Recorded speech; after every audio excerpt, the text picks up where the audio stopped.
مالک یوم الدین ثم الصلاة والسلام علی اشرف الانبیاء والمرسلین رحمة للعالمین خاتم النبیین ابی القاسم محمد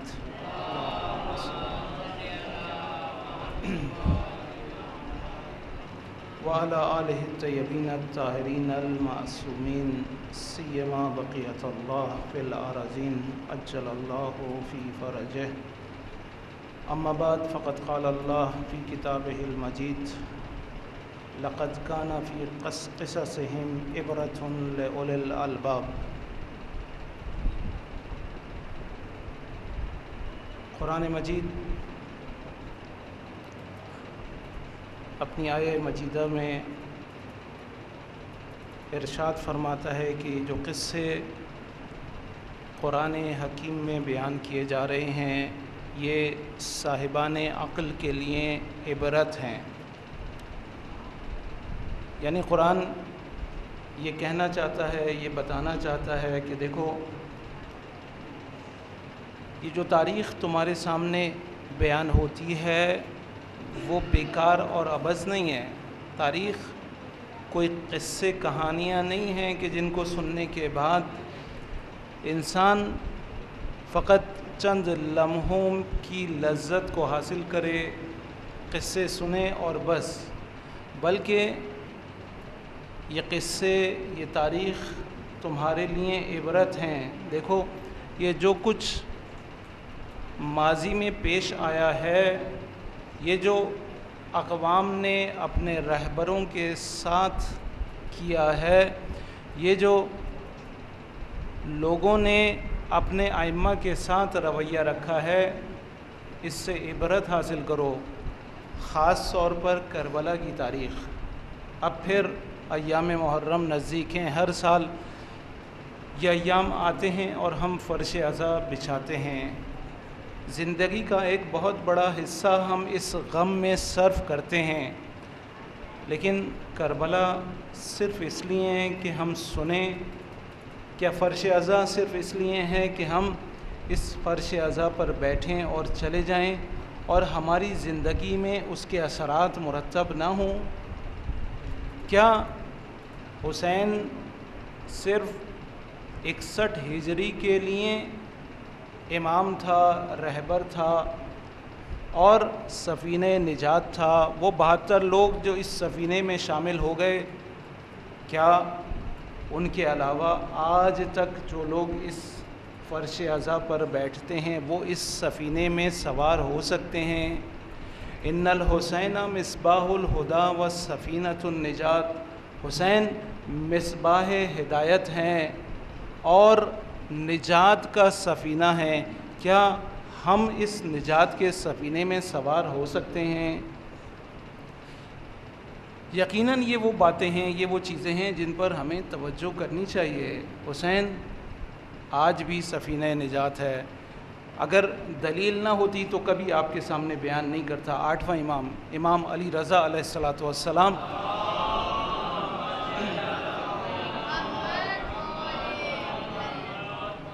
آٹھویں امام کے دور اور سید الشہداء کے دور میں فاصلہ ہے،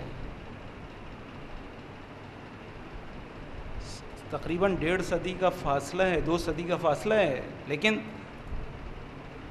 میرا مولا یہ کہتا ہے اپنے جد کے بارے میں کہ کلنا سفن النجات، ہم سب سفینہ نجات ہیں، ولیکن سفینۃ الحسین اوسع و اسرع، لیکن سفینہ حسین بہت وسیع بھی ہے اور بہت سری بھی ہے۔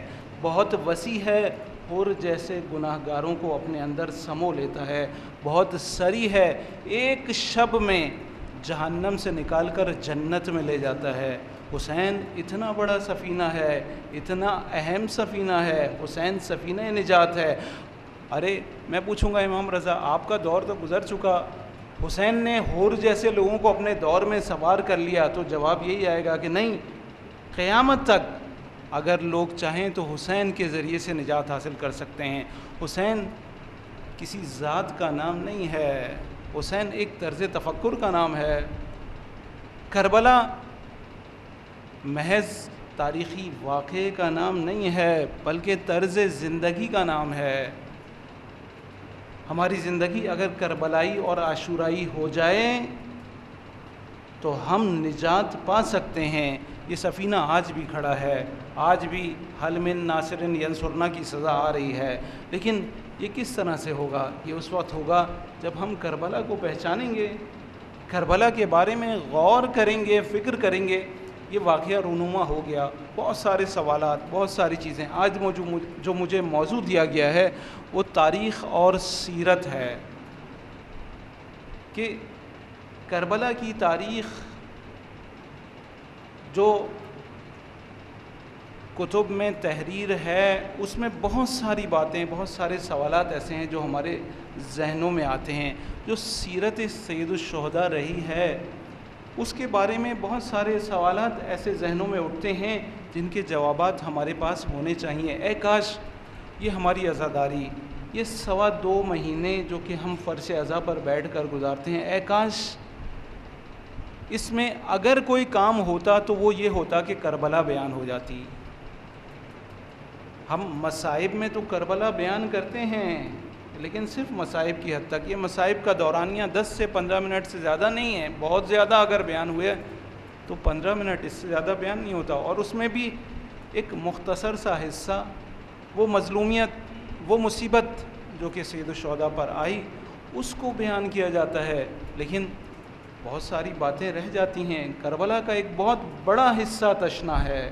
ہمیں نہیں معلوم کہ کربلا کی تاریخ میں جو چیزیں رونما ہوئی تھیں وہ آج تک، میرے بزرگ یہاں بیٹھے ہیں، ہو سکتا ہے 60 سال 70 سال ان کو ہو گئے ہوں جو فرش عزا پر بیٹھ رہے ہیں، لیکن میں یقین سے کہہ سکتا ہوں کہ آج بھی بہت ساری باتیں ان کے نزدیک تشنا ہوں گی۔ آج ہم کچھ سوالات، یعنی سمندر سے ہم اپنی تشنگی کے مطابق اور اپنے وقت کے مطابق، مجھ سے کہا گیا کہ 35 سے 40 منٹ آپ کے پاس ہیں، یہ 35 سے 40 منٹ اس تاریخ اور سیرت کے لیے کچھ بھی نہیں ہے۔ یہ سوالات جو میں آپ کے سامنے بیان کروں گا، اگر ایک ایک سوال پر سیر حاصل گفتگو کی جائے تو شاید یہ 35 سے 40 منٹ ایک سوال کے لیے بھی ناکافی ہوں۔ لیکن جو سوالات اس تاریخ اور سیرت سے نکالے ہیں، بہت سیدھا سوالات نکالے ہیں۔ وہ سوالات کیا ہیں؟ سب سے پہلے میں آپ کے سامنے سوالات بیان کروں گا۔ پہلا سوال یہ ہے کہ امام حسین نے وہ قیام جو یزید کے دور میں کیا، جو 61 ہجری میں کیا، معاویہ کے دور میں کیوں نہیں کیا؟ ہم یہ دیکھتے ہیں کہ معاویہ کے دور میں امام معاویہ پر شدید تنقید کرتے ہیں، فتنہ عظیم قرار دیتے ہیں معاویہ کی حکومت کو۔ بڑے بڑے مظالم اصحاب رسول خدا کو معاویہ کے دور میں شہید کیا جاتا ہے۔ ہجر ابن عدی جیسے صحابی کو معاویہ کے دور میں شہید کر دیا جاتا ہے، اور شدید تنقید کرتے ہیں امام اس ظلم پر۔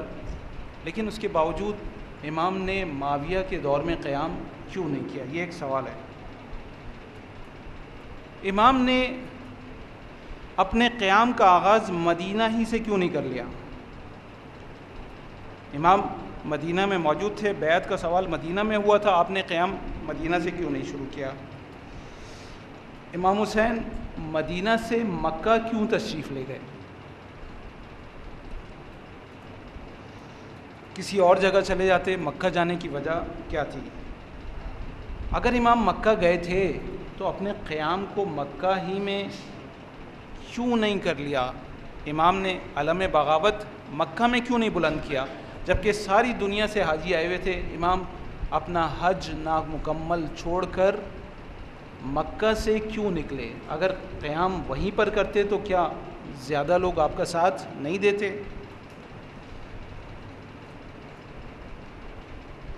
امام حسین نے اپنے قیام کے لیے کوفہ کو کیوں منتخب کیا؟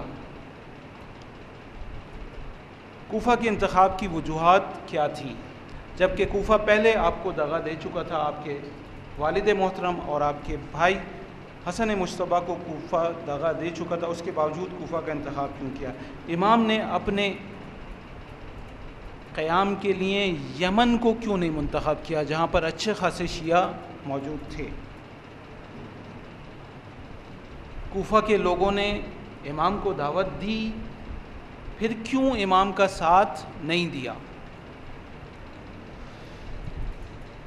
کیا سید الشہداء نے دشمن سے اپنے لیے پانی کی درخواست کی؟ امام حسین کا سر مبارک کہاں پر مدفون ہے؟ اصحاب کربلا کی اصل تعداد کتنی تھی؟ کیا امام کو کربلا سے ترک کر کے آپ کے صحابی گئے تھے؟ یعنی کسی نے امام کو کربلا کی زمین سے بھی خدا حافظ کہا تھا جب امام نے چراغ بند کر دیے، تو کیا لوگ امام کو چھوڑ کر گئے تھے؟ امام سجاد کے علاوہ کوئی اور مرد کربلا میں زندہ باقی بچا تھا یا صرف امام ہی تھے؟ کیا جس طرح سے بعض لوگ بعض کتابوں میں اس طرح سے بیان ہوا، اور آج کے بعض متعصب علماء نے یزید کے اوپر کتاب بھی لکھی اور یہ کہا کہ یزید نے توبہ کر لی تھی، تو کیا یزید نے توبہ کر لی تھی؟ اور اس سے متصل ایک سوال جو کہ کلامی سوال ہے، عقیدے کی گفتگو ہے کہ یزید جیسوں کی توبہ قبول بھی ہوگی یا نہیں ہوگی؟ اب یہ سارے وہ سوالات ہیں جو کہ میں نے آپ کے سامنے بیان کیے ہیں، اور یہ جو وقت مجھے دیا گیا ہے، اب ان میں سے کتنے سوالات کے جواب میں دے پاؤں گا یہ خدا جانتا ہے، لیکن میں کوشش کروں گا کہ زیادہ سے زیادہ سوالات کے جواب دیے جائیں۔ پہلے جو چھوٹے سوال اس میں موجود ہیں وہ میں آپ کے سامنے بیان کر دوں۔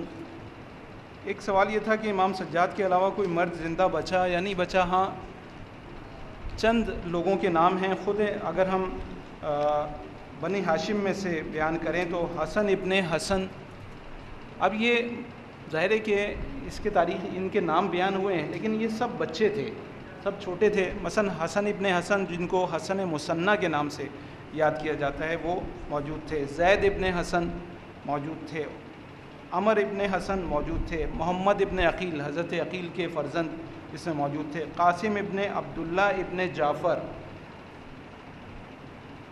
اس میں حضرت عبداللہ بن جعفر جو کہ حضرت جعفر طیار کے فرزند تھے، ان کے فرزند بنام قاسم اس میں موجود تھے، اور کچھ غلام جیسے حضرت ام رباب کے غلام کا تذکرہ ہے کہ وہ اس میں موجود تھے۔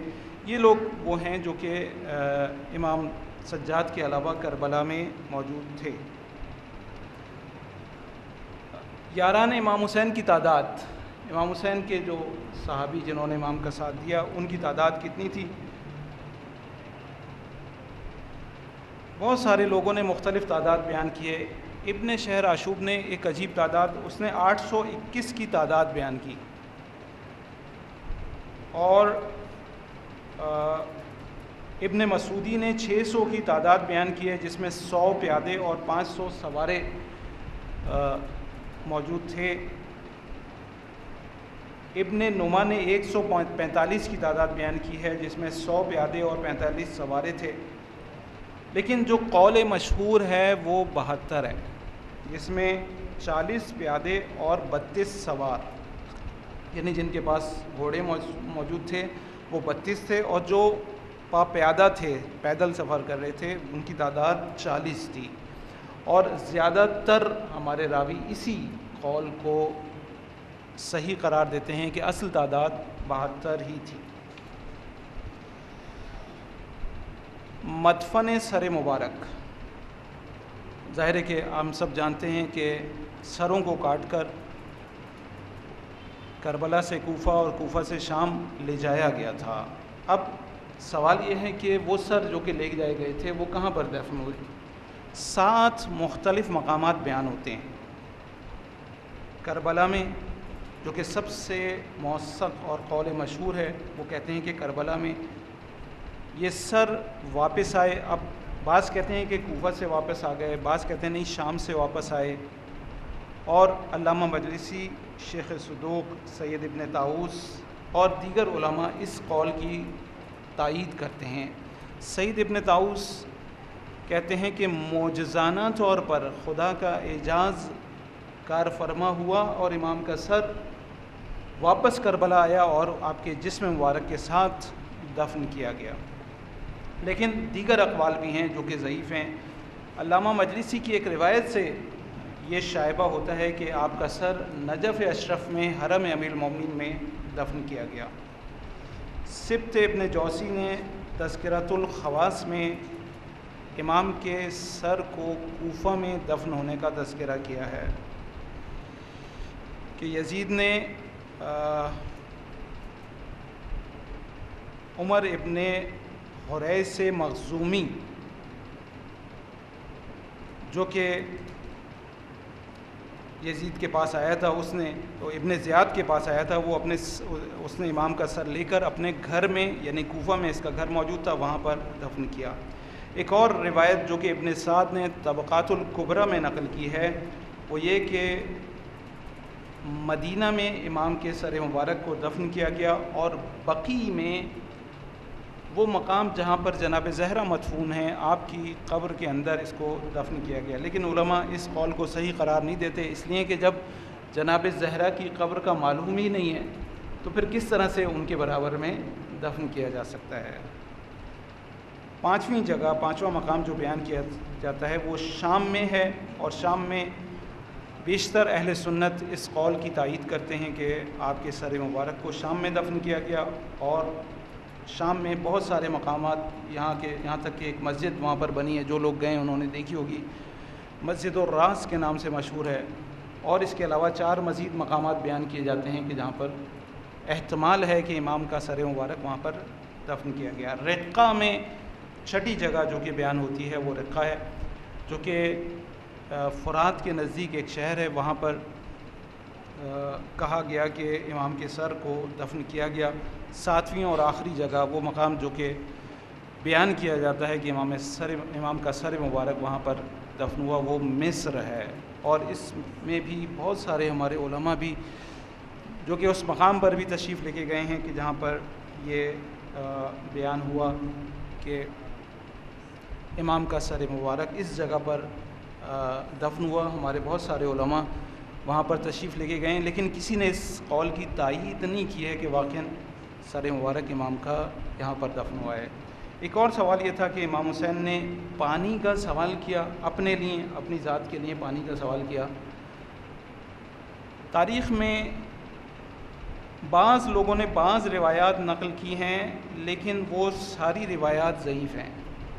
مثلا ایک جگہ بیان ہوا کہ روز عاشور شب عاشور امام ابن سعد کے پاس جاتے ہیں اور اس سے 3 سوال کرتے ہیں، ان میں سے ایک سوال پانی کا ہے کہ میں بہت پیاسا ہوں، مجھے پانی دو۔ لیکن علماء نے اس کو رد کیا ہے کہ وہ امام جو کہ اپنے آپ کو ذلت سے دور کریں اور یہ کہے کہ ہیہات من الذلہ، ہم ذلت سے دور ہیں، تو اس ظالم کے سامنے کس طرح سے پانی کا سوال کر سکتا ہے، اور کسی موثق روایت سے یہ بات ثابت نہیں ہے۔ یہ وہ کچھ چھوٹے سوالات تھے جن کا میں نے آپ کے سامنے جواب عرض کیا۔ سب سے پہلا سوال جو کہ تفصیلی سوال، جس کا جواب تھوڑا سا تفصیلی ہے، وہ یہ کہ امام حسین نے معاویہ کے دور میں قیام کیوں نہیں کیا؟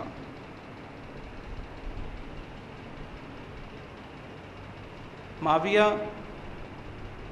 کے دور میں سید الشہداء تقریباً 11 سال آپ کی امامت کا دور، یعنی 49 سے لے کر اور 60 تک، یعنی 60 ہجری تک مولا نے معاویہ کے دور میں زندگی گزاری ہے۔ اسی طرح سے امام حسن نے 40 ہجری سے اور 49 تقریباً 9 سال کا عرصہ اس صلح کے بعد معاویہ کے دور میں گزارا ہے۔ نہ امام حسن نے اس صلح کے بعد قیام کیا اور نہ سید الشہداء نے اپنے 11 سال میں معاویہ کے دور میں قیام کیا، جبکہ شدید ترین تنقید امام کرتے رہے۔ امام نے کہا کہ بزرگ ترین فتنہ معاویہ کی حکومت ہے، اور یہاں تک آپ نے اپنے خط میں کہا کہ میں خدا کی بارگاہ میں استغفار کرتا ہوں کہ میں تجھ جیسے کی حکومت کو برداشت کروں۔ ان الفاظ تک کو امام نے ادا کیا، لیکن قیام نہیں کیا، اس کی وجوہات کیا تھیں؟ بہت ساری وجوہات ہیں۔ ایک تو شخصیت ظاہری معاویہ، جو کہ بظاہر لوگوں کے نزدیک ایک دیندار، ایک عادل حاکم، ایک ایماندار حاکم کے طور پر مشہور ہے، اور سب یہ سمجھتے ہیں کہ یہ رسول کا صحابی ہے، کاتب وحی ہے۔ جو مشہور کیا گیا وہ یہ کہ معاویہ کاتب وحی ہے، اتنا قریبی صحابی تھا کہ اس نے وحی کی کتابت کا فریضہ انجام دیا، اگرچہ ہمارے نزدیک یہ بالکل صحیح نہیں ہے۔ کاتبان وحی معین و مشخص ہیں، امیر المومنین ہیں، عبداللہ ابن عباس ہیں جن کو کاتبان وحی کہا گیا، لیکن معاویہ جس سے دور دور کا وحی سے کوئی تعلق نہیں رہا، اس کو بیان کیا گیا۔ یہ ساری چیزیں اتنی مشہور ہوئیں کہ معاویہ کی ایک ظاہری شخصیت بن گئی، لوگ اس کو قبول کرتے تھے۔ دوسری طرف اہل بیت کے مقام اور منزلت کا واضح نہ ہونا، لوگ اہل بیت کی معرفت نہیں رکھتے تھے۔ آپ نے سنا یہاں تک ہوا کہ جب امیر المومنین مسجد میں شہید ہوئے تو لوگوں نے کہا علی نماز بھی پڑھتے تھے، علی مسجد میں بھی جاتے تھے۔ اس حد تک لوگ اہل بیت کی معرفت سے دور تھے۔ شام، عراق، یمن، یہ وہ جگہیں ہیں کہ جہاں پر اہل بیت کی معرفت بالکل نہیں تھی۔ بصرہ وہ مقامات تھے جہاں پر لوگ معاویہ کو ایک اچھے حاکم کے طور پر جانتے تھے۔ ظاہری طور پر معاویہ اہل بیت کا خیال بھی رکھتا تھا۔ معاویہ نے ایک اچھا خاصا ماہیانہ باندھا ہوا تھا جو اہل بیت کی خدمت میں پیش ہوتا تھا، اور معاویہ نے ایک خط میں یہ بھی سید الشہداء سے کہا کہ جو میں آپ کو، جتنا میں آپ کو دیتا ہوں، جو میں آپ کو دیتا ہوں، نہ مجھ سے پہلے کسی نے دیا، نہ میرے بعد کوئی آپ کو دے گا۔ جس پر امام نے کہا کہ ہم دو، یعنی میں اور میرے بھائی حسن، وہ بافضیلت ترین اور باشریف ترین لوگ ہیں جو نہ مجھ سے، نہ تم سے پہلے گزرے ہیں، نہ مجھ سے، ہم سے پہلے گزرے ہیں، نہ ہمارے بعد آئیں گے۔ امام نے اپنی فضیلت کو اس طرح سے بیان کیا۔ پہلی چیز یہ تھی کہ ظاہری شخصیت معاویہ کی ایسی تھی کہ لوگ اس کو صحیح سمجھتے تھے، اور اہل بیت کے مقام اور منزلت سے آگاہ نہیں تھے۔ ایسے دور میں اگر امام قیام کرتے تو امام کے قیام کے وہ اثرات نہیں ہوتے جو یزید کے دور میں ہوئے۔ اسی میں ایک اور سوال کہ جب معاویہ نے اس صلح کی پابندی نہیں کی، ایک اور چیز جو کہ یعنی دوسرا جو نقطہ اس میں آتا ہے وہ صلح امام حسن ہے۔ امام حسن نے کہا کہ میں، جو واقعہ پیش آیا وہ آپ کے سامنے اس وقت نہیں ہے کہ امام حسن معاویہ سے جنگ کرنے کے لیے میدان جنگ تک گئے، لوگوں نے ساتھ نہیں دیا، یہاں تک کہ عبید اللہ ابن عباس جیسا صحابی، آپ کا بھائی، آپ کا رشتہ دار، وہ چند ہزار درہم کے عوض معاویہ کے ساتھ جا کر مل جاتا ہے، اور اس کے بعد جو سلسلہ ہوا وہ آپ اچھی طرح جانتے ہیں کہ سب امام کو چھوڑ کر چلے گئے، اور امام اپنے چند مخصوص صحابیوں کے ساتھ تنہا رہ گئے۔ لہذا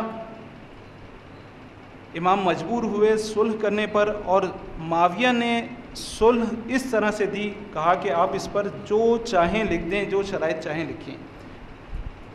امام حسن اس پہ جو شرائط لکھتے ہیں ان میں سے سب سے اہم شرط یہ ہے کہ وہ اپنے بعد کسی کو بھی، یزید کو بھی خلیفہ تعین نہیں کرے گا، کسی کو متعین نہیں کرے گا، اور اس کا مجاز نہیں ہوگا کہ وہ اپنے بعد خلافت کا تعین کرے، اور اسی طرح سے دیگر شرائط بھی موجود تھیں۔ لیکن ابھی اس صلح کی سیاہی خشک بھی نہیں ہوئی تھی۔ اسی سال معاویہ کوفے جاتا ہے، اور کوفے جا کر کہتا ہے کہ میں اس صلح کی کسی شک کا پابند نہیں ہوں، اور میں اس صلح کو اپنے پیروں تلے رونتا ہوں۔ یہ معاویہ کا بیان ہے۔ امام حسن بھی اس صلح کی پابندی کرتے ہیں، جبکہ معاویہ یہ کہہ چکا ہے، اور امام حسین بھی جیسے ہی آپ کے پاس امامت آتی ہے آپ بھی اس کی پابندی کرتے ہیں۔ اب سوال یہ ہے کہ جب معاویہ نے پابندی نہیں کی تو آپ کیوں کرتے ہیں؟ بس یہی نقطہ بہت اہم ہے کہ امام ہوتا ہے، امام اقدار کا پابند ہوتا ہے۔ امامت اور ملوکیت میں فرق یہی ہے، امام اقدار کا پابند ہوتا ہے اور ملوکیت اقتدار کے گرد گھومتی ہے۔ امام دین محور ہوتا ہے اور ملوکیت اپنے تخت و تاج کو بچانے کی خاطر سب کچھ کرتی ہے۔ امام عدل کو اپنا شیوا قرار دیتا ہے اور ملوکیت یہ ظالم، یہ جابر ظلم کے ساتھ اپنے تخت و تاج کو بچاتے ہیں۔ امام کی بنیاد صداقت ہوتی ہے اور ان آمروں کی اساس جھوٹ پر ہوتی ہے۔ امام عہد و پیمان کے پابند ہوتے ہیں اور یہ لوگ عہد شکن ہوتے ہیں۔ معاویہ اور بنو امیہ کا چہرہ آشکار نہیں ہے، امام اس عہد کی پابندی کے ذریعے سے، امام اقدار کی پابندی کے ذریعے سے ان کا چہرہ آشکار کرتے ہیں۔ امام کبھی بھی ظلم کے ذریعے سے عدل و انصاف کو قائم نہیں کرتے۔ امیر المومنین کے دور میں جب معاویہ کی حرکات و سکنات، اس کی فتنہ انگیزی سامنے آئی تو لوگوں نے امیر المومنین سے کہا کہ آپ بھی معاویہ کی طرح کچھ سیاست کریں۔ دیکھیں معاویہ کس طرح سے، یعنی لوگ آئے امیر المومنین کو سیاست سکھانے کے لیے کہ دیکھیں معاویہ کتنا شاطر ہے، کتنا سیاسی انسان ہے کہ وہ اس طرح کی حرکتیں کرتا ہے۔ تو امیر المومنین نے ایک جملہ کہا کہ لن اطلب النصر بالجور، دیکھو میں جور کے ذریعے سے، ظلم کے ذریعے سے کامیابی حاصل نہیں کرنا چاہتا۔ اور یہ ہم سب کے لیے درس ہے کہ کبھی بھی نیک مقصد کے لیے غلط وسیلے کو استعمال نہیں کیا جا سکتا۔ آج ہم دیکھتے ہیں کہ جب ہم احتجاج کرتے ہیں، ہم روڈوں پر جاتے ہیں تو ہمارے بچے جذباتی ہوتے ہیں، گاڑیوں کو نقصان پہنچاتے ہیں، لوگوں کو تھپڑ مارتے ہیں۔ جب ہم ان سے کہتے ہیں کہ یہ کام نہ کرو تو یہ کہا جاتا ہے کہ سب ایسے ہی کرتے ہیں۔ سب ایسے ہی کریں، لیکن کوئی امام کا ماننے والا، امامت کا قائل یہ کام نہیں کر سکتا اور نہیں کرنا چاہیے۔ کسی کو بیجا ایک تھپڑ مارنا، کسی کی گاڑی کو نقصان پہنچانا جائز نہیں ہے، حرام ہے۔ کسی بے گناہ کو مارنا قطعاً اسلام میں جائز نہیں ہے، ہمیں اجازت نہیں دی گئی۔ صلح امام حسن اور امام حسین کی اس کی پابندی اگر نہ ہوتی تو قیام امام حسین بھی نہ ہوتا۔ کہا جاتا ہے کہ صلح امام حسن زمینہ ساز قیام امام حسین تھی۔ اس صلح نے معاویہ کے چہرے سے حقیقت کو آشکار کر دیا، اس کے چہرے پر پڑا وہ پردہ جو کہ اس نے ڈالا ہوا تھا، اس کو ہٹا دیا۔ لوگوں نے دیکھا کہ معاویہ کس طرح سے عہد شکنی کرتا ہے، لوگوں نے دیکھا کہ معاویہ کس طرح سے ظلم کرتا ہے، لوگوں نے دیکھا کہ معاویہ کس طرح سے جھوٹ بولتا ہے۔ اپنے بیٹے کو اقتدار میں لانے کے لیے اس نے ہر ممکن کوشش کی۔ اگر یہ صلح نہ ہوتی اور اس کی پابندی نہ ہوتی تو جب امام حسین یزید کے سامنے قیام کر رہے تھے اس وقت بھی لوگوں نے کہا کہ صلح کر لیں، لیکن کیونکہ ماضی کی ایک صلح موجود تھی اس لیے امام نے یہ صلح نہیں کی۔ بس اگر صلح امام حسن نہ ہوتی تو قیام امام حسین بھی نہ ہوتا۔ دوسرا سوال یہ تھا کہ مدینہ سے قیام کا آغاز کیوں نہیں کیا؟ مدینہ آبادی کے لحاظ سے کوفہ، بصرہ اور شام کا مقابلہ نہیں کر سکتا تھا، بہت چھوٹا شہر تھا، اس لیے بڑے قیام کا متحمل نہیں ہو سکتا تھا۔ وہ قیام جو کہ حکومتوں کے خلاف ہو، وہ قیام جو کہ حکومتوں کو پلٹ دے، وہ مدینہ میں ممکن نہیں تھا۔ اور تاریخ نے یہ بتایا، بعد میں ہونے والے قیام واقع حرہ جو کہ 64 ہجری میں پیش آیا اور مدینہ سے اس کا آغاز ہوا، یزید نے بآسانی اس کو ختم کر دیا۔ اور اس کے بعد ہونے والے قیام، محمد ابن عبداللہ کا قیام سن 145 ہجری میں ہوتا ہے، مدینہ میں ہوتا ہے، وہ قیام کامیاب نہیں ہو پاتا۔ شہید فخ کا قیام جو سن 169 ہجری میں ہوتا ہے وہ کامیاب نہیں ہو پاتا، اس لیے کہ مدینہ بہت چھوٹا شہر ہے اور اس شہر میں اتنی طاقت اور اتنی قوت نہیں ہے کہ وہ اس قیام کو اتنا مستحکم کر دے کہ حکومتیں اپنی جگہ چھوڑ دیں۔ جس طرح سے آج ہمارے ہاں عام گفتگو ہوتی ہے کہ جو چیز کراچی سے اٹھتی ہے وہ پورے پاکستان میں پھیل جاتی ہے. کیوں؟ اس لیے کہ کراچی ایک بڑا شہر ہے. اس بڑے شہر میں ہر قوم بستی ہے، یہاں پر رہنے والے مختلف قسم کے لوگ ہیں. جب یہاں پر کوئی کام ہوتا ہے تو اس کے اثرات پورے پاکستان میں مرتب ہوتے ہیں. اس لیے مدینہ ایک چھوٹا شہر تھا اور اس میں وہ گنجائش نہیں تھی جو کوفہ میں پائی جاتی تھی. دوسری بات یہ کہ امویوں کے اثرات مدینہ میں بہت زیادہ تھے. مثلا مروان ابن حکم کا قبیلہ یہاں پر بہت قوی تھا، مروان کے اثرات یہاں پر بہت زیادہ تھے. اس لیے امکان یہ تھا کہ یہاں پر اگر کچھ لوگ اٹھتے ہیں تو مدینہ کے اندر سے ہی اس قیام کو ناکام بنا دیا جائے. حضور کی رحلت کے بعد سے لے کر مدینہ نے ہمیشہ سے حکومتوں کا ساتھ دیا ہے، ہمیشہ حکومتوں کے ساتھ رہی ہیں اور حکومتوں کے خلاف قیام مدینہ نے نہیں انجام دیا. مدینہ میں رہنے والے بڑے بڑے قبائل کے سردار حکومتوں کے ساتھ رہے ہیں. مثلا عبد الرحمن ابن عوف، جب خلیفہ دوم کی خلافت کا مسئلہ آتا ہے تو عبد الرحمن ابن عوف شرط رکھتے ہیں امیر المومنین کے سامنے کہ اگر تم رسول کی سیرت کے ساتھ ساتھ شیخین کی سیرت پر عمل کرو گے تو میں تمہیں ووٹ دیتا ہوں. امیر المومنین نے انکار کر دیا. یعنی یہاں کے قبائلی سرداروں کا یہ حال تھا کہ وہ حکومتوں سے متاثر رہتے تھے. اگرچہ مدینہ کے لوگ اہل بیت، خاص طور پر انصار اہل بیت سے محبت رکھتے تھے، لیکن ان کی محبت اس مقام پر نہیں تھی کہ وہ مشکل حالات میں اہل بیت کا ساتھ دیتے. اور تاریخ نے یہ بتایا، سقیفہ کا وقت آیا اور جناب زہرا نے مدد کی درخواست کی. لوگوں سے کہا کہ تم سب نے دیکھا ہے، تمہارے سامنے حجۃ الوداع کا خطبہ پیش ہوا ہے، تم جانتے ہو کہ رسول نے علی کو خلیفہ بنایا ہے، تم ساتھ دو. تو تاریخ یہ کہتی ہے کہ لوگوں نے اپنے گھروں کے دروازے بند کر دیے.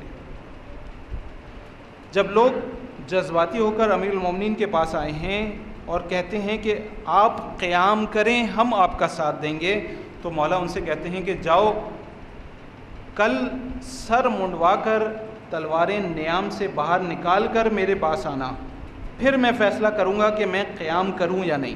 تاریخ یہ کہتی ہے کہ صرف چار لوگ مقداد، ابو ذر، عمار اور زبیر، صرف 4 لوگ آتے ہیں اس حال میں کہ تلواریں باہر نکالے ہوئے ہیں اور سر منڈائے ہوئے ہیں.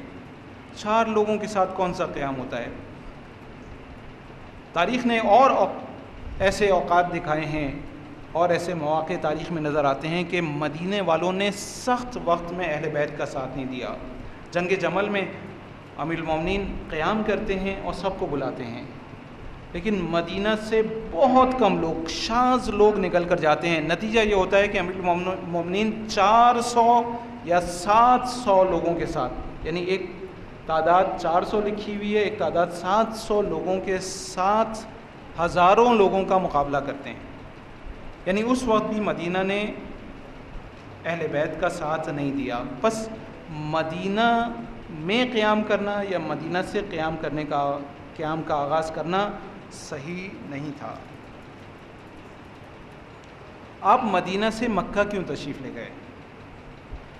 وہ جو گفتگو ولید ابن عتبہ اور مروان ابن حکم کے سامنے مولا کی ہوئی اور جس میں انہوں نے بیعت کا سوال کیا اور مولا نے انکار کیا، اور پھر جب مولا نے کہا کہ دن کی روشنی میں بیعت کروں گا، اور مروان نے ولید سے کہا کہ دیکھو اگر تم نے آج حسین کو چھوڑ دیا تو کل آنے والی نہیں ہے. اس پر مولا نے غصے کا اظہار کیا اور جوانہ نے بنی ہاشم اندر داخل ہوئے اور مولا پھر ان کے ساتھ باہر چلے گئے. یہ حالات یہ بتا رہے تھے کہ مولا کو مدینہ سے نکلنا ہے، اور مدینہ سے نکلنے کے بعد بھی مولا محفوظ نہیں رہیں گے، کیونکہ دشمن نے یہ سوچ لیا ہے کہ یا بیعت یا قتل، اس کے علاوہ کوئی تیسرا راستہ حکومت نے مولا کے سامنے نہیں رکھا.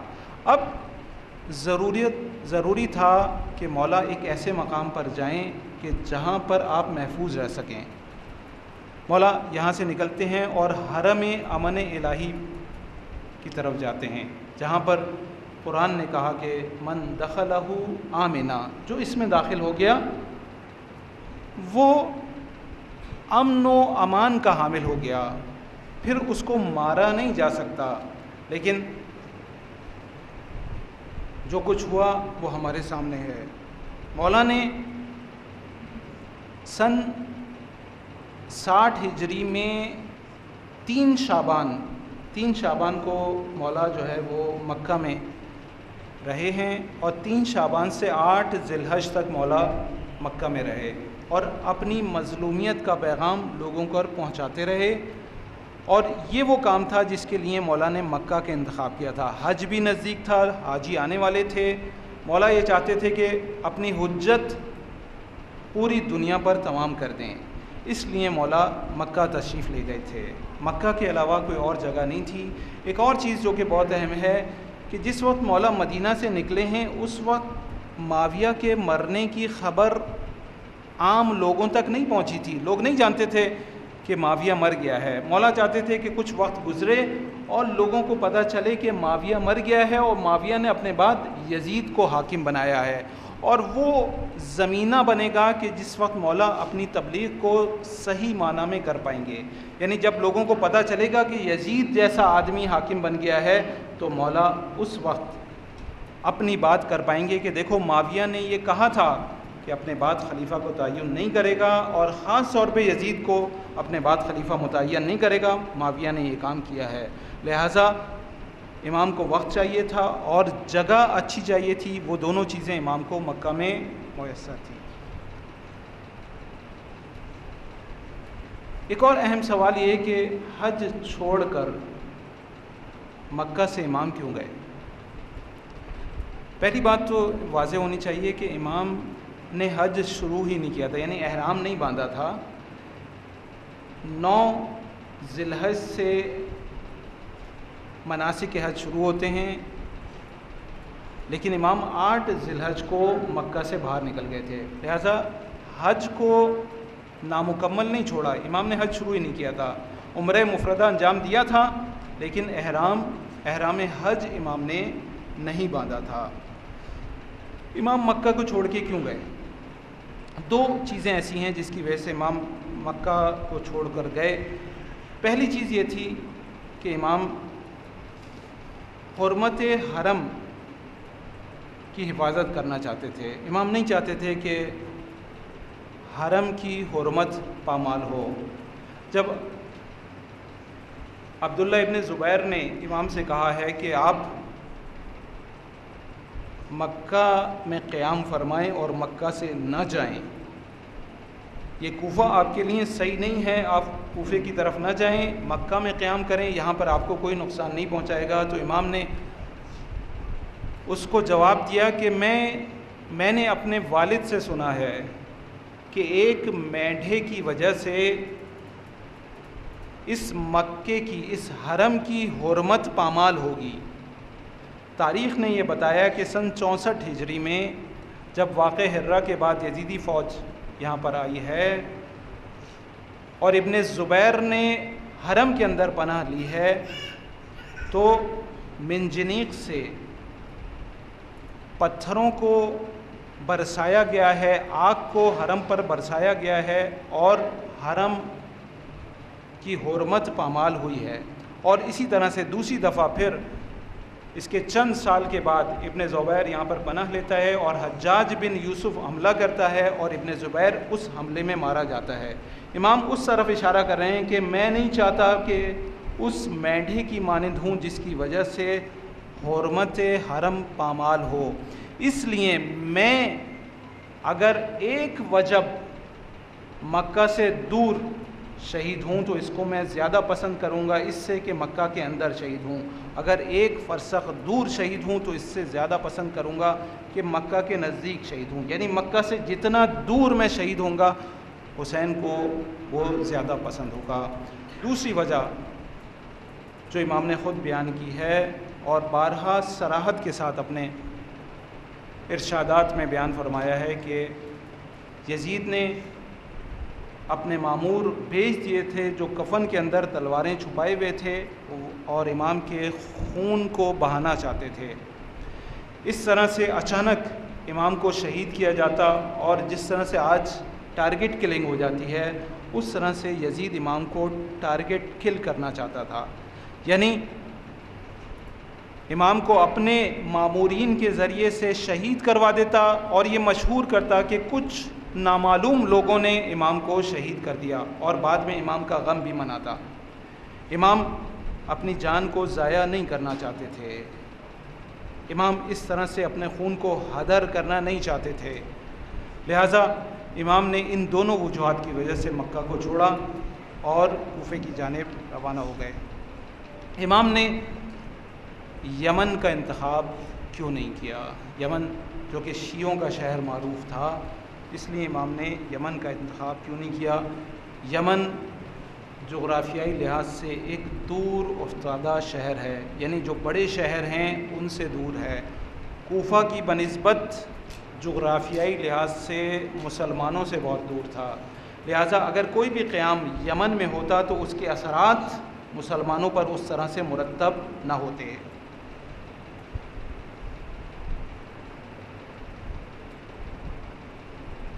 یمنیوں کی طرف سے کوئی سنجیدہ دعوت امام کو موصول نہیں ہوئی تھی، امام کیوں جاتے؟ اگر یمنی بلاتے کہ مولا ہمارا کوئی امام نہیں ہے، ہمارے پاس آ جائیں، تو امام یمن کی طرف جاتے۔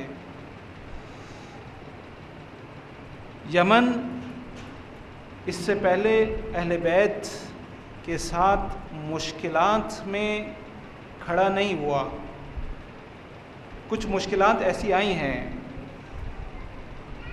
معاویہ کے دور میں امیر المومنین کا دور خلافت ہے اور معاویہ شام کا حاکم ہے، اپنا ایک سپاہی بھیجتا ہے بسر ابن ابی ارطات، اور عبید اللہ ابن عباس امام کی طرف سے وہاں پر مامور ہیں۔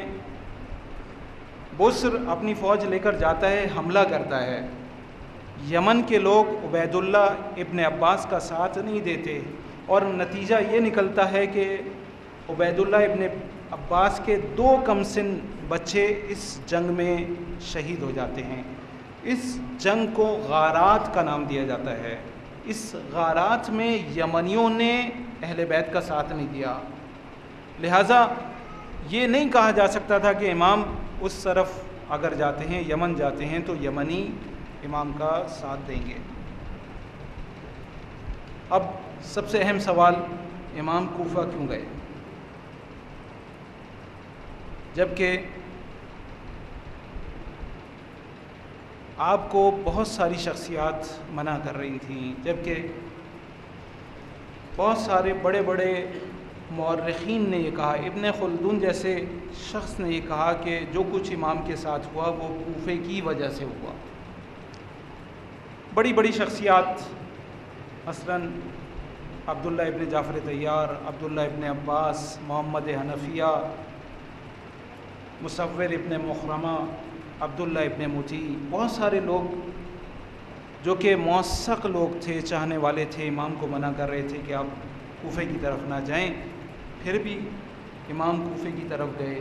آخر اس کی وجہ کیا تھی؟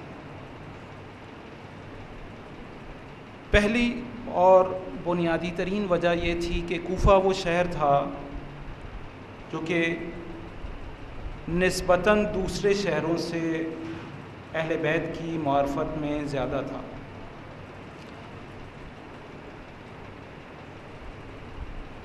اور تاریخ نے یہ بتایا بھی، اگر سید الشہداء کے ساتھ سب سے زیادہ کسی شہر نے ساتھ دیا ہے تو وہ کوفہ ہے۔ اگر کوفے کی اکثریت نے ساتھ نہیں دیا تو امام کے چاہنے والوں میں کوفے کی اکثریت تھی، جن لوگوں نے امام کا ساتھ دیا اس میں کوفے کی اکثریت تھی، مدینہ سے زیادہ لوگ کوفے کے تھے۔ وہ چیز جو کوئی امام کو کوفے کی طرف لے گئی، کوفے کے لوگوں کے خطوط تھے جن کی تعداد 12,000 اور 18,000 تک بیان کی جاتی ہے، اور ایک ایک خط میں کئی لوگوں کے امضا موجود تھے، دستخط تھے۔ یعنی اگر اندازہ کیا جائے اور ایک ایوریج تعداد لگائی جائے، 5 افراد کے اگر دستخط ایک خط پہ موجود ہوں تو 60,000 کی تعداد بنتی ہے، جس نے امام کو کہا تھا کہ آپ ہماری طرف آئیں، ہمارا کوئی امام نہیں ہے، یزید کی حکومت میں ہم رہنا نہیں چاہتے، ہم آپ کے ساتھ مل کر قیام کریں گے اور آپ کی حکومت کو قائم کریں گے۔ ایک ایسی صورت میں امام کے لیے ضروری تھا کہ وہ اس دعوت پر لبیک کہیں، لیکن سوال یہ ہے کہ کوفیوں نے پہلے بھی تو ساتھ نہیں دیا۔ ان 20 سالوں میں کوفہ بہت فرق کر چکا تھا۔ یہ کہا جا سکتا تھا کہ 20 سال پہلے آپ کے بابا کا ساتھ نہیں دیا، 18 سال پہلے آپ کے بھائی کا ساتھ نہیں دیا، لیکن اب کوفے کے لوگ سمجھ گئے ہیں۔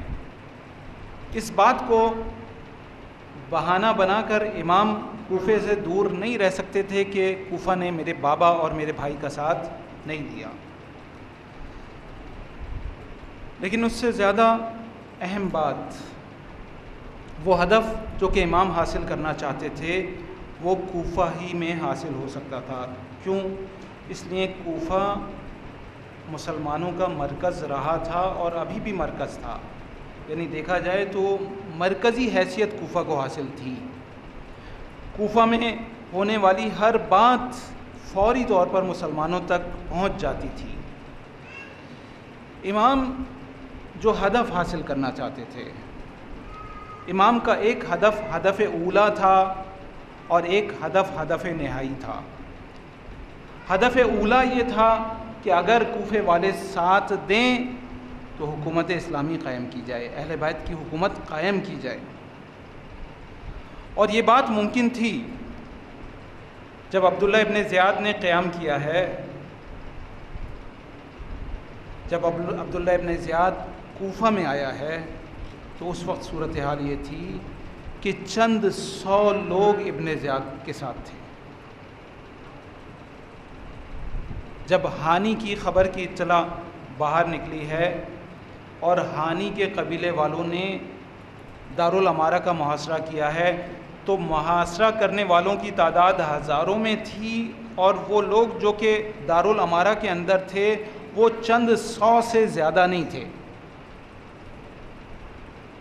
اگر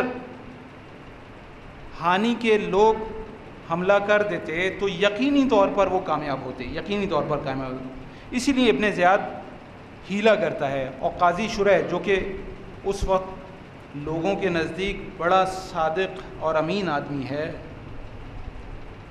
اس کو بلاتا ہے اور کہتا ہے کہ جاؤ دارالامارہ کی چھت پر جا کر ہانی کے چاہنے والوں کو، ہانی کے قبیلے والوں کو یہ کہو کہ ہانی کو ہم نے مہمان بنا کر رکھا ہے، اور کچھ دیر کے بعد ہانی ان کے درمیان ہوگا۔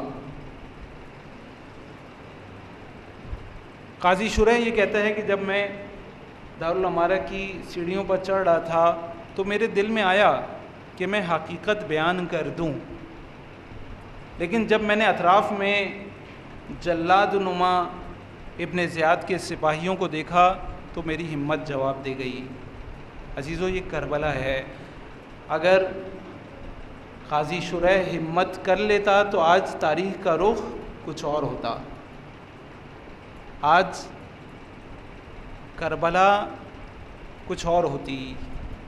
آج سید الشہداء ایک حاکم کے طور پر ہمارے سامنے ہوتے۔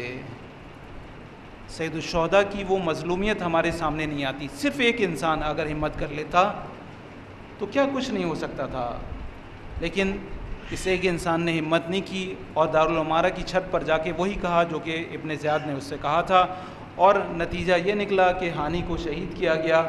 اور اس وقت تک ابن زیاد اتنا خوف و ہراس بٹھا چکا تھا کہ پھر کسی میں ہمت قیام کرنے کی نہیں رہی تھی۔ ہدف اولا امام کا یہ تھا کہ قیام کریں اور حکومت بنائیں اگر کوفے کے لوگ امام کا ساتھ دے دیں، لیکن اگر ساتھ نہ دیں تو امام یہ چاہتے تھے کہ اپنی مظلومانہ شہادت کے ذریعے سے، وہ شہادت جو کہ اپنے خاندان کے لوگوں کے ساتھ ہو، جو ان معصوم بچوں کے ساتھ ہو، جو مظلوم عورتوں کے ساتھ ہو، یہ بات یہ بتا رہی تھی دنیا کو کہ امام جنگ کرنے نہیں آئے تھے، لیکن اس کے باوجود امام کو مظلومیت کے ساتھ شہید کیا گیا۔ امام بنو امیہ کا ظالم چہرہ، کریہ چہرہ، فاسد چہرہ آشکار کرنا چاہتے تھے اپنی شہادت کے ذریعے سے، اور وہ ہدف جو کہ بنو امیہ کا تھا اور ہمیشہ سے رہا، ابو سفیان، معاویہ اور یزید۔ ابو سفیان نے ایک زمانے میں کہا تھا، آخری زمانے میں اندھا ہو گیا تھا، اپنے ساتھیوں کے ساتھ بیٹھا ہے اور اذان کی آواز آتی ہے، پوچھتا ہے یہاں پر کوئی بنی ہاشم کا تو نہیں ہے؟ جواب ملتا ہے نہیں، کوئی نہیں ہے۔ کہتا ہے کہ اس نام محمد کو ختم کر کے دم لوں گا، اگر اس نام کو باقی چھوڑوں تو میرا نام ابو سفیان نہیں۔ امیر المومنین کو یہ آواز پہنچتی ہے اور اس کو کہتے ہیں کہ تو جہنم میں جائے گا اپنی یہ آرزو لے کر، اور تیری آرزو پوری نہیں ہو پائے گی۔ اس وقت ابو سفیان کہتا ہے کہ وہ شخص جہنم میں جائے جس نے مجھ سے جھوٹ بولا کہ یہاں پر کوئی بنی ہاشم کا فرد موجود نہیں ہے۔ معاویہ نے بھی اس طرح کے کلمات ادا کیے ہیں کہ جس سے یہ بات ثابت ہوتی ہے کہ بنو امیہ کا ہدف اسلام کو ختم کرنا تھا۔ بنو امیہ چاہتے تھے کہ نام محمد اس دنیا سے مٹ جائے، اور یزید نے بھی جب یہ کاروان کوفہ گیا ہے تو اس نے یہی کہا کہ نہ کوئی وحی آئی اور نہ کوئی دین آیا۔ وہ اسی بات کو اور اس ہدف کو لے کر چلے تھے کہ یہ کام کریں گے کہ اس دین کو ختم کر دیں گے، لیکن امام اپنی شہادت کے ذریعے سے، اپنی مظلومیت کے ذریعے سے بنو امیہ کے چہرے کو آشکار کرنا چاہتے تھے اور ان کو اس ہدف میں ناکام کرنا چاہتے تھے۔ اب مجھے بتائیے کون کامیاب ہوا؟ حسین کامیاب ہوا یا نہیں ہوا؟ آج دین محمد باقی ہے اور بنو امیہ ایک گالی بن چکے ہیں۔ آج حسین کا نام باقی ہے اور یزید ایک گالی بن چکا ہے۔ بس امام نے کوفہ میں اس لیے قیام کیا کہ امام اپنے ہدف تک پہنچ جائیں، اور امام کا ہدف یہ تھا کہ بنو امیہ کو، ان کے اہداف کو نیست و نابود کر دیں اور ان کے ظاہری چہرے پر سے پردہ ہٹا دیں، جو کہ امام کو اس ہدف میں بخوبی کامیابی حاصل ہوئی۔ اب آخری سوال کہ کوفے کے لوگوں نے امام کا ساتھ کیوں نہیں دیا؟ کچھ اقدامات ابن زیاد کے ایسے تھے کہ جس کی وجہ سے کوفے کے لوگ گھبرا گئے۔ ابن زیاد نے آتے ہی نفسیاتی جنگ شروع کی۔ ابھی کم لوگ ہیں اور اس کے پاس زیادہ لوگ نہیں ہیں۔ مسلم کے ہاتھ پر بیعت کرنے والوں کی تعداد ہزاروں ہے۔ اس نے نفسیاتی جنگ کا آغاز کیا اور کہا کہ شام سے بہت بڑا لشکر آ رہا ہے اور اس کا مقابلہ کوئی نہیں کر سکتا۔ لوگوں سے کہا کہ دیکھو، اگر تم میری فرما برداری کرو گے تو میں ایک مہربان باپ کی طرح تم سے پیش آؤں گا، اور اگر نافرمانی کرو گے تو مجھ سے بڑھ کر کوئی جلاد نہیں ہوگا، میں تمہارے گھروں کو تمہارے اوپر خراب کر دوں گا۔ خواتین کے درمیان یہ مشہور کر دیا کہ دیکھو، اپنے بیٹوں، اپنے بھائیوں، اپنے شوہروں کو لے جاؤ، ورنہ تم بیوہ ہو جاؤ گی، تم یتیم ہو جاؤ گی، تمہارے بھائی تم سے بچھڑ جائیں گے، میں کسی کو بھی زندہ نہیں چھوڑوں گا۔ خواتین کے اندر اتنی تبلیغ کی کہ خواتین اپنے گھروں سے باہر نکلیں اور اپنے بھائیوں، اپنے والد اور اپنے شوہروں کو امام کے لشکر سے، حضرت مسلم کے لشکر سے نکال کر لے گئیں۔ یہ نفسیاتی جنگ جو کہ ابن زیاد نے شروع کی، وہ باعث بنی کہ کوفے کے لوگوں نے امام کا ساتھ نہیں دیا۔ ابن زیاد نے اجتماعی سیاسی حربے استعمال کیے، سرداران قبائل کو دھمکی دی اور لالچ دی، دھمکی بھی دی اور ساتھ مال کی اور عہدوں کی لالچ بھی دی۔ دوسرا کام جو اس نے کیا، اس زمانے میں عرفاء، ایک اصطلاح ہے عرفاء، جمع عریف۔ عریف وہ شخص ہوتا تھا کہ جس کو حکومت ایک رقم دیتی تھی اور وہ اپنے زیر کفالت 20 سے 100 لوگوں کی کفالت کیا کرتا تھا. پیسے حکومت دیتی تھی لیکن کفالت یہ کرتا تھا. معاویہ نے ان عرفا کو بلا کر کہا کہ دیکھو اگر تمہارے درمیان کوئی حسین کا حامی ہے تو میرے حوالے کر دو، اور اگر نہیں کرو گے تو تمہارے پیسے بھی بند کروں گا اور تمہیں سخت سے سخت سزا بھی دوں گا. لہٰذا یہ اجتماعی سیاسی حربے اس نے استعمال کیے. اقتصادی حربے بھی اس نے استعمال کیے. عطا جو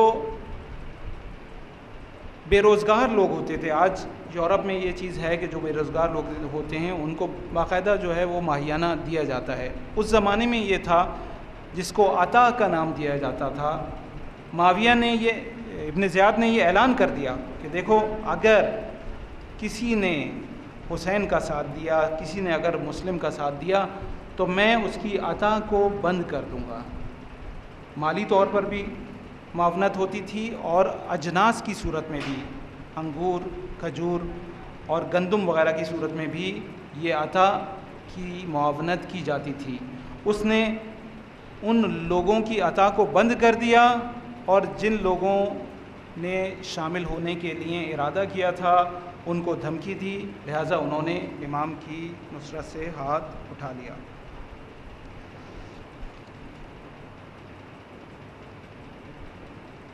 کوفہ ایسا نہیں ہے، اکثر لوگوں نے ساتھ نہیں دیا، لیکن ہانی ابن عروہ، حبیب ابن مظاہر، مسلم ابن اوسجہ جیسے لوگ جنہوں نے خط لکھے تھے انہوں نے امام کا ساتھ دیا. اور بعد میں زہیر ابن قین اور ابن یزید رہائی اور اسی طرح بہت سارے کوفے کے لوگ امام کے ساتھ ہوئے. لہٰذا ایک گروہ ایسا تھا جس نے امام کا ساتھ دیا. ایک گروہ ایسا تھا جو کہ شام سے رقابت رکھنے کی وجہ سے یہ چاہتا تھا کہ وہ امام کا ساتھ دے. جب اس نے دیکھا کہ ظلم زیادہ ہو رہا ہے لہٰذا وہ امام کا ساتھ چھوڑ گئے. ایک گروہ ایسا تھا جو کہ بزرگان قبائل کا تھا، شبز ابن ربیع، حجار ابن ابجر، یزید ابن حارث، عمر ابن حجاج زبید، اشعث ابن قیس. یہ وہ لوگ تھے جو اپنی حیثیت کو برقرار رکھنا چاہتے تھے، جو چاہتے تھے ان کی سرداری باقی رہے. وہ حسین کا غم نہیں رکھتے تھے، وہ دین کا درد نہیں رکھتے تھے، بلکہ ان کو غرض تھی اپنی سرداری کی. آج بھی آپ دیکھیں لوگ سیاسی جماعتوں سے ادھر سے ادھر چلے جاتے ہیں. کیوں؟ ان کی سرداری مشکل میں پڑتی ہے، اس لیے وہ اپنی وفاداری کو تبدیل کر لیتے ہیں. اسی طرح سے اس وقت لوگ موجود تھے جنہوں نے اپنی وفاداری کو تبدیل کر لیا اور سید الشہداء کا ساتھ نہیں دیا. لیکن ایک بہت بڑی تعداد ایسی تھی جو شیعان علی تھی، جو اہل بیت کی محبت میں گرفتار تھی.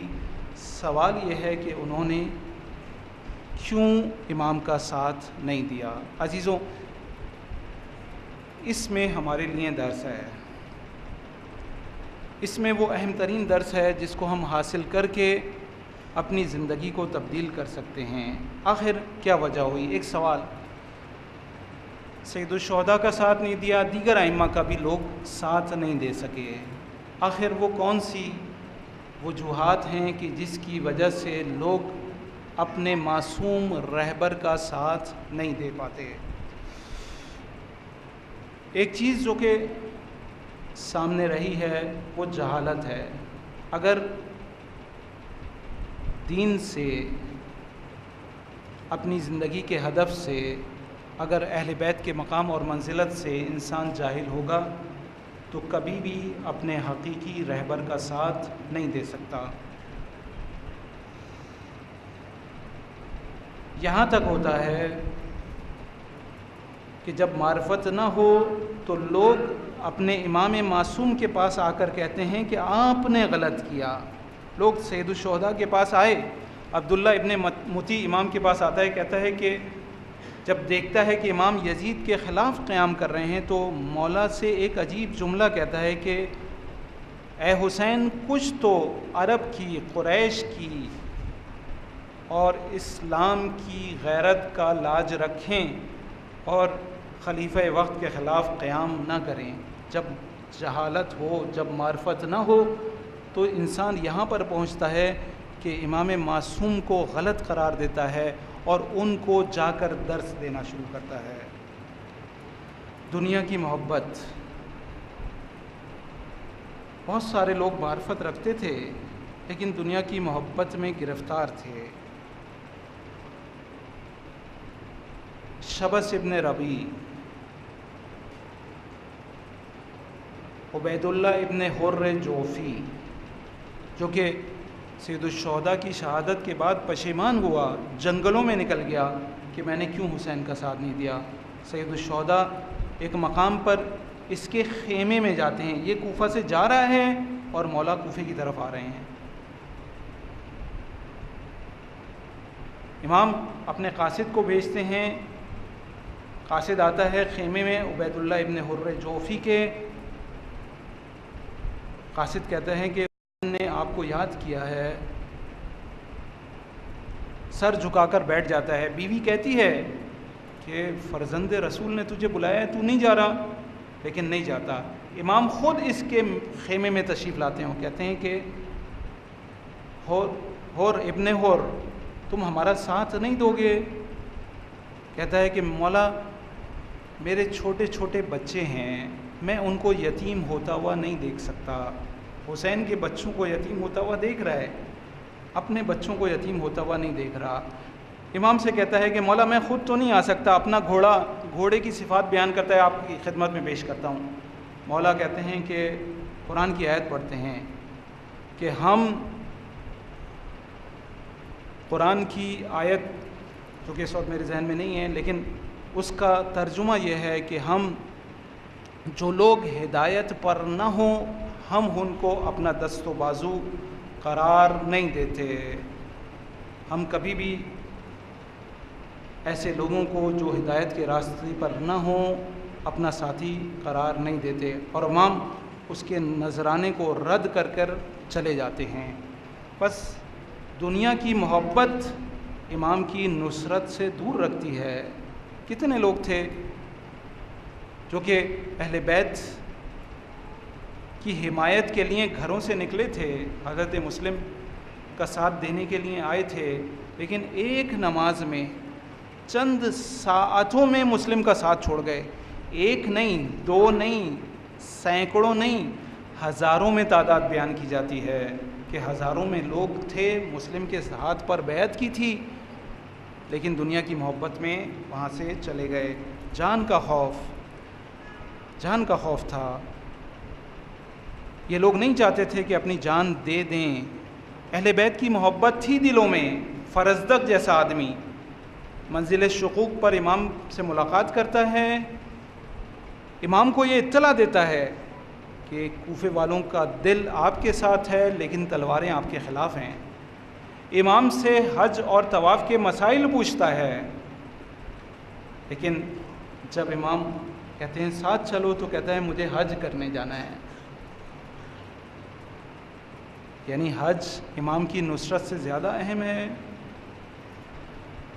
جان کا خوف، اگر امام کی معرفت بھی ہو، دنیا دار بھی نہ ہو، لیکن جان کا خوف ہو تو بھی اپنے امام کا ساتھ نہیں دے سکتا۔ بس عزیزو، یہ وہ چند سوالات اور ان کے جوابات تھے جو ہم نے آپ کے سامنے کربلا کی تاریخ اور امام کی سیرت سے دیے۔ اگر ہم چاہتے ہیں کہ اپنے امام کی نصرت کریں، کربلا اس لیے بسی تھی، سید الشہداء نے یہ مصیبت اس لیے اٹھائی تھی، کوئی کم مصیبت نہیں ہے، بہت بڑی مصیبت ہے۔ کوئی اپنے جوان کو قربان کر دے، یہ کم مصیبت ہے؟ کیا حسین کو علی اکبر سے محبت نہیں تھی؟ حسین نے یہ بتایا کہ مجھے علی اکبر سے محبت ہے، رخصت کر کے جاتے ہیں، حسین پیچھے پیچھے جاتے ہیں، پلٹ کر علی اکبر دیکھتے ہیں، بابا آپ نے مجھے رخصت کر دیا تھا۔ کہتے ہیں اے حسین کاش تمہارا کوئی تم جیسا بیٹا ہوتا تو میں تم سے پوچھتا کہ ایک جوان بیٹے کو کس طرح رخصت کرتے ہیں۔ اپنے معصوم علی اصغر سے حسین کو محبت نہیں تھی، حسین کو محبت تھی۔ جب علی اصغر کے قلعہ مبارک پر تیر سے شعبہ لگا ہے تو سید الشہداء کی حالت یہ تھی کہ زار زار گریہ کر رہے تھے، خیمے کی طرف لے جاتے تھے اور پیچھے ہٹتے تھے، لے جاتے تھے اور پیچھے ہٹتے تھے۔ یہ مصیبت حسین نے برداشت کی۔ کیا حسین کو اپنی معصوم سکینہ سے محبت نہیں تھی کہ اس کو روتے ہوئے چھوڑ کر میدان کی طرف چلے جائیں؟ حسین کو بہت محبت تھی۔ کہا کہ جس گھر میں سکینہ اور رباب نہ ہوں، حسین کو اس گھر میں سکون نہیں ملتا۔ حسین کو بہت محبت تھی، لیکن حسین نے اپنی ساری محبتوں کو قربان کر دیا۔ کیوں؟ اس لیے قربان کر دیا کہ تاریخ میں یہ عبرت بن جائے، لوگ اس سے عبرت حاصل کریں کہ کس طرح سے لوگوں نے اپنے امام کا ساتھ چھوڑ دیا، کس طرح سے ان کا امام تنہا کربلا کے بیابان میں حل من ناصر ینصرنی کی صدا لگا رہا ہے۔ عزیزو، حسین نے قربانی اس لیے دی تھی کہ پھر کوئی حسین تنہا نہ رہ جائے، پھر حسین کا بیٹا مہدی تنہا نہ رہ جائے، جو حسین کی طرح میدان میں آ کر حل من ناصر ینصرنی کی صدا لگائے۔ یہ حسین نے کربلا اس لیے بسائی تھی کہ لوگ کربلا کو اپنی زندگی بنائیں اور حسین کے فرزند مہدی کے لیے تیار اور آمادہ ہو جائیں۔ خدا ہم سب کو توفیق دے کہ ہم کربلا کی معرفت کو حقیقی معنی میں حاصل کر سکیں۔ خدا ہم سب کو توفیق دے کہ گریہ اور عزا کے ساتھ ساتھ کربلا کو اپنی زندگی بنا سکیں۔ خدا ہم سب کو توفیق دے کہ ہم اپنے امام کی نصرت کے لیے آمادہ اور تیار ہو سکیں۔ اے خدا، ہماری سب سے بڑی دعا یہ ہے کہ اپنی آخری حجت کے ظہور میں تعجیل عنایت فرما۔ ربنا تقبل منا انک انت السمیع العلیم برحمتک یا ارحم الراحمین۔ المہدی ایجوکیشنل سوسائٹی پیش کرتا ہے بچوں اور بڑوں کے لیے دلچسپ موضوعات پر مبنی مختلف علماء کرام کے ایک نئے تربیتی انداز کے ساتھ زبردست ڈیزائن اور تفریحی مقامات پر آؤٹ ڈور لیکچرز، جس میں میڈیا کی بڑھتی ہوئی خرافات اور دور حاضر کو مد نظر رکھتے ہوئے بچوں کی تربیت، گفتگو میں اخلاقی معیارات، گھریلو زندگی میں پیش آنے والے مسائل اور ان کا حل، ملت تشیع کو اندرونی اور خارجی خطرات اور ان سے آگاہی، اور اس طرح کے مختلف موضوعات کو جدید طرز اور خوبصورتی کے ساتھ پیش کیا گیا ہے۔ اس کے علاوہ ہفتے وار تربیتی و فکری درس فوراً بعد نماز مغربین قبل زیارت امامیہ امام بارگاہ جعفر طیار میں پابندی کے ساتھ منعقد کیے جاتے ہیں، تاکہ نئی نسل کی نہ صرف علمی بلکہ فکری سطح کو بھی بلند کیا جا سکے۔ آج ہی ہماری ویب سائٹ کا وزٹ کریں www.almehdies.com۔